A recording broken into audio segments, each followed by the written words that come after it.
જો તમે શાકભાજી ખાવાના શોખીન છો અને માર્કેટમાંથી શાકભાજી ખરીદીને લાવો છો તો ઘરે આ શાકભાજી લાવ્યા બાદ ચોક્કસથી તેને યોગ્ય રીતે સાફ સફાઈ કરી લેજો, કારણ કે વડોદરા શહેરની ખંડેરાવ માર્કેટમાં કેટલાક જે ભેળસેળિયા વેપારીઓ છે તેમના દ્વારા નાગરિકોના સ્વાસ્થ્ય સાથે ચેડા કરવામાં આવી રહ્યા છે। ગઈકાલે જ વડોદરા મહાનગરપાલિકાના નાક નીચે જે ખંડેરાવ માર્કેટ આવેલી છે ત્યાં એક સુલભ શૌચાલય આવેલું છે અને સુલભ શૌચાલયમાં શાકભાજી રાખવામાં આવતી હોવાનો જે વિડીયો છે તે વાયરલ થયો હતો।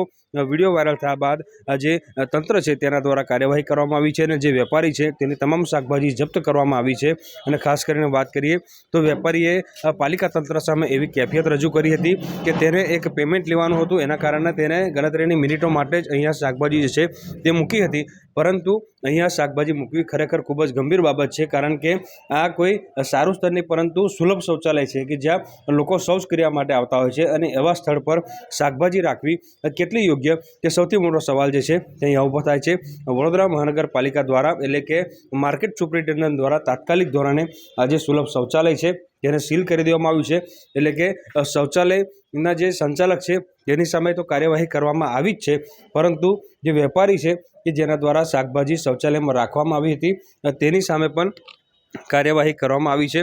મહત્ત્વની વાત એ છે કે ખંડેરાવ માર્કેટ જે આવેલું છે ત્યાં માર્કેટ સુપ્રિન્ટેન્ડન્ટની કચેરી જે છે આ શૌચાલયથી બિલકુલ નજીકમાં જ આવેલી છે।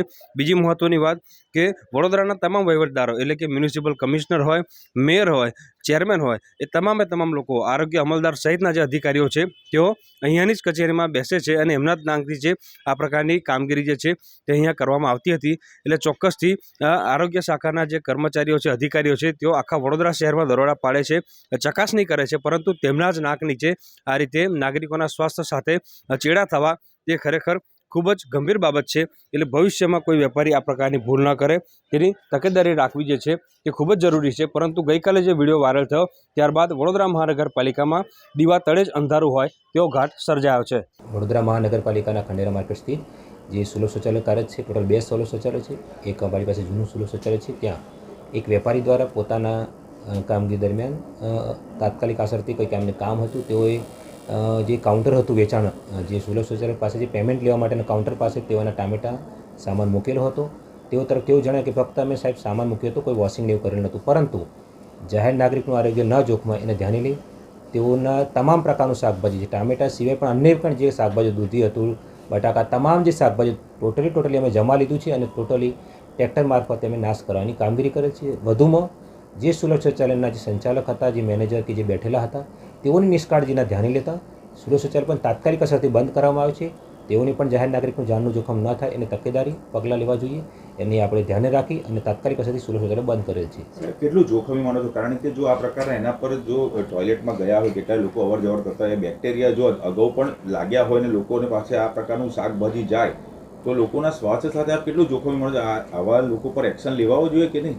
જો અમે એ જ વાત કરીએ છીએ કે ભાઈ જનરલી અમે રેપ્ટિન ઓબ્ઝર્વેશન જોતા હોય છે, તમે જો છો ક્યારેક કોઈપણ જગ્યાએ નીચે સામાન મૂકેલો હોય તો પણ અમે ઘણી વખત જમા લેવાની કાર્યવાહી કરી છે, ન્યૂઝપેપરમાં આવે છે, ઘણી વખત આ માર્કેટમાં અમે રેડ કામગીરી કરી છે, તેઓના પિંજરે જમા લીધા છે, તેઓ નીચે ગંદકીની બાબતે અમે નોટિસ આપી છે, પેપરમાં બી આવી છે કે તેઓની 2 ટ્રક ભરીને સામાન બી અમે જપ્ત કરેલો હતો, બરાબર છે।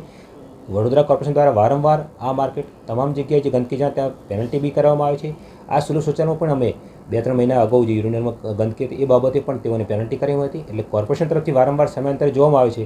આજરોજ આપના સ્ટાફ દ્વારા પણ અમારા સ્ટાફને બી ધ્યાન આવ્યું કે ભાઈ આવી ઘટના બની છે, તાત્કાલિક તેઓ વિરુદ્ધ કાર્યવાહી કરી અને તેઓની સીલ કરવાની કાર્યવાહી કરેલ છે।